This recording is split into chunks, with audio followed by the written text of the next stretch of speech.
you're prepared, it's fun. Hey everyone, And as I'm promised, cruising out and here's about my today, speech talking in front of and I 14,000 had this people. speech that I wanted to share with you guys from GoPro for those that haven't heard it, by Eric Worre. Here he is when he was 29 years old, leaving a speech in front of like 14,000 people. Awesome speech. The guy killed it. I'm gonna put it up so y'all can hear it.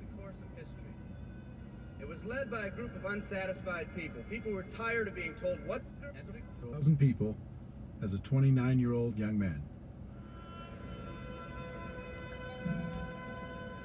Over 200 years ago, there was a revolution, an American Revolution, an event that literally changed the course of history. It was led by a group of unsatisfied people. People were tired of being told what they could do and when they could do it. People were fed up with their lack of choices and their lack of personal freedoms. People fed up with their lives being controlled by others. Fed up with being oppressed, fed up with being manipulated. They finally said, enough, I've had it, and I'm not going to live like this anymore. Woo.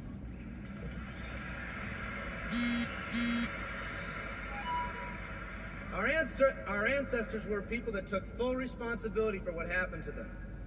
It was that spirit that ignited a country and formed what is now a giant in the free world. I have a question for you. Where's that spirit today? It's time for another revolution. Yeah. Let me explain one of the laws of the universe. It's called the law of use. And it says simply this: whatever you don't use, you lose. Lack of use causes loss. Ambition unused declines. Faith unused decreases. If you don't use your skills, you lose your skills. If you don't use your freedom, you lose your freedom. Freedom does not come automatically. It's not attained and then handed down to us as an inheritance. It must be achieved each day. At the turn of the century, in the year 1900, less than 10% of us worked for other people or the government. Over 90% of us were self-employed. We were an independent people. In 1980, only 80 years later, over 90% of us worked for the other people or the government. Less than 10% of us were self-employed. We changed from an independent people to a dependent people. We'd slowly shifted from a people who took full responsibility for everything that happened to them to a people who've become talented and practiced at the art of blaming others for their problems.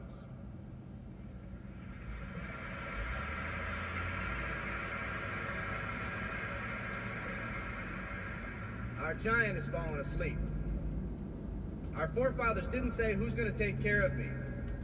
They simply said, all I ask is the opportunity to be free and the ability to take care of myself and my family. Today, we elect officials who will, quote unquote, take care of us. We cry out against anyone who dares to ask us to provide more value in the workplace. We do everything we can to spread around the suffering in our society, and yet no one is willing to step up and be part of the solution. We've slowly changed from a society that compensates based on value to a society that compensates based on entitlement and seniority. What we've come to believe is our due. We act as if someone actually owes us a living. Part of this change is due to the dramatic rise of conformity in our society. We're all taught to conform. Incredible pressures are put on us every day to do things, quote unquote, the right way. And yet no one asks the question, is this really the right way? A man once said, I'm just a collection of mirrors reflecting what everyone expects of me. We live our lives to please those around us, and the scary thing is, the people around us are doing exactly the same thing. Psychologist Rollo May calls us outer-directed people. We don't act, we only react. We seek not to be outstanding, but to fit in. We're able to respond, but not to choose. Perhaps that's why a wise man once said, the mass of men lead lives of quiet desperation. In order to change, we need to become inner-directed people. People with our own purpose. People who are not easily swayed by the opinions of others. And that's difficult because from a very early age, we look to the opinions of others to orient ourselves and to validate our decisions and our actions. Nietzsche said, we need more strong people in this world because the weak, by their sheer mass, are forcing weak ideals and weak values on us all.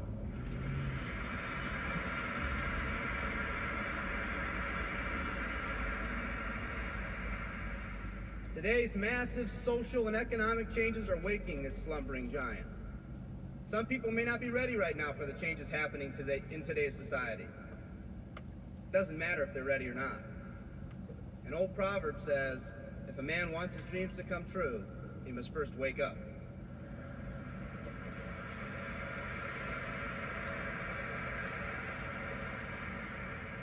I, for one, am glad for the radical changes in our society because I believe that within that crisis, we will find that independent spirit that once pioneered this country. Some of us are finally ready to change. The displacement of our workforce has caused many of us to start searching for something better. Moving products and moving services is our business and our goal, but what we are becoming in the pursuit of that goal is a larger and much more important issue. The rekindling of our independent spirit has more lasting value.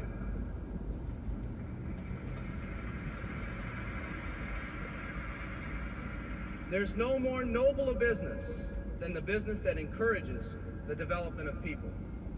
Every living organism has one and only one central need in life: to fulfill its own potentialities. The acorn becomes an oak, the puppy becomes a dog, and that's all that's required of the oak and the dog. But the human being's task in fulfilling his or her nature is much more difficult. The reason is, unlike any other living creature on this planet, you've been given the dignity of choice. You'll not grow like a tree. You'll grow only as you plan and choose to grow. When a person chooses to live, two things happen.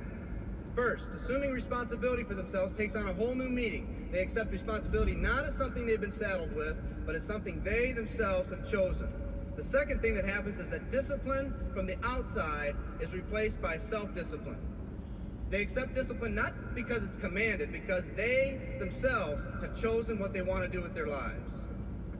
Just like when the disenfranchised men and women over 200 years ago got fed up and said, I'm not going to live like this one more day, there's another revolution coming.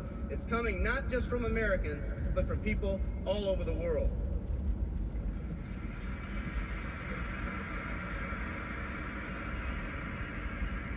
It's coming from people who've been oppressed in meaningless jobs, from people who've been unjustly held back, from people who've been slighted or ignored, from people who've had their hopes crushed time and time again by the circumstances around them, from people who've been playing in a game where the rules weren't the same for everyone, from people whose dreams have almost died by the methodical dripping of negative and pessimistic forces, people who've just been waiting for the right opportunity to present itself, an opportunity that they could hold on to, believe in, a place where people believed in them.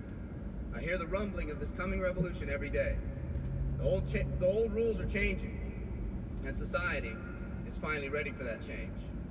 Will people try to persuade you not to rise up? Yes, they will, and sometimes with the best of intentions. But we must fight anyone or anything that tries to influence us against our freedom. And they'll try. Believe me, they'll try.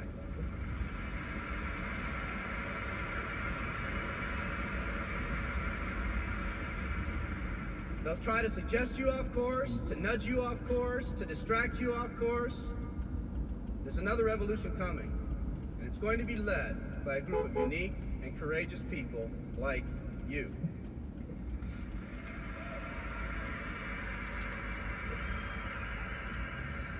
People who've had it with the way things are. People who've picked out their mountain in life and said, I'm going to the top. And if someone tells you you can't climb mountains, you don't have any experience.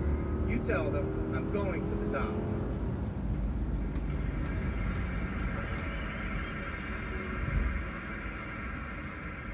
And if your neighbor tells you, come on, choose another mountain, that one's too rocky, what are you going to tell them?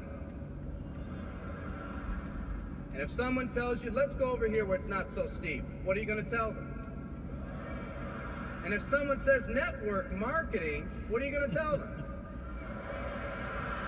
And if your friend tells you, come on, let's climb this one, that one's too slippery, what are you going to tell them? If anyone tells you you can't go up, it's too rocky, too steep, too slippery, you say, listen here, I'm going up. You're either going to see me waving from the top or dead on the side. I'm not coming back. Woo!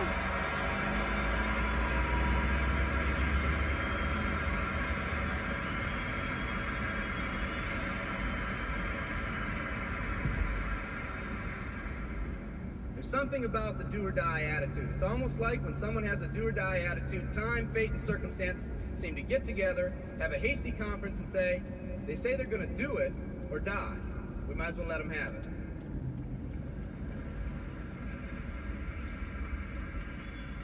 The people in this arena are special. You're special because you've already rekindled that independent spirit. You've already said that you're not going to conform to negative pressures around you. You've all said enough, I've had it, and I'm not living like this anymore. You are the people who want to set big goals and aspirations for yourselves and your families. People who want to live in a country where families are brought together again instead of being torn apart. People who want a country where once again owning your own business and controlling your own destiny is commonplace.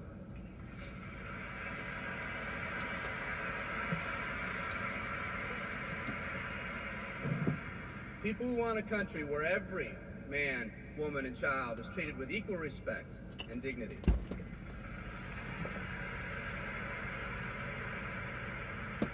People who will pay any price so their families will not live with the legacy of maxed out credit cards and unfulfilled promises.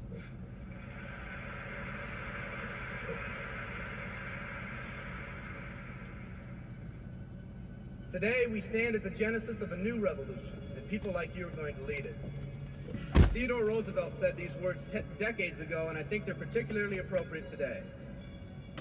He said, "We see across the dangers of the great future, and we rejoice as the giant refreshed. The great victories are yet to be won. The greatest deeds yet to be done. I've dreamt of a company that can give us the opportunity to make these dreams come true by allowing us all to fulfill our own true potential. I love you all. Thank you very much."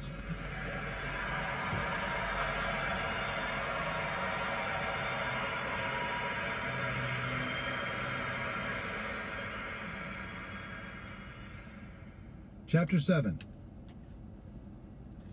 That was the man's speech. It spoke volumes to me. That was years ago when he was 29 years old. You could hear his younger voice, but that message never gets old, man. So I hope you guys got value from it. I hope you guys enjoyed it as much as I did. If you have not yet got the audio or the book on GoPro, Network Marketing Professional, I highly recommend you treat yourself to that. I started off and didn't get it right away, thinking it didn't have the value that it did, and now that I've bought it, I wish I would have bought it a long time ago. So anyways, to those of you that got value, I'm glad you did. Feel free to share this with others, and like I said, there's a lot more value than just that speech. So if you haven't purchased it, go get your hands on it on Amazon. It's pretty affordable. Everybody have a good day. I'm out.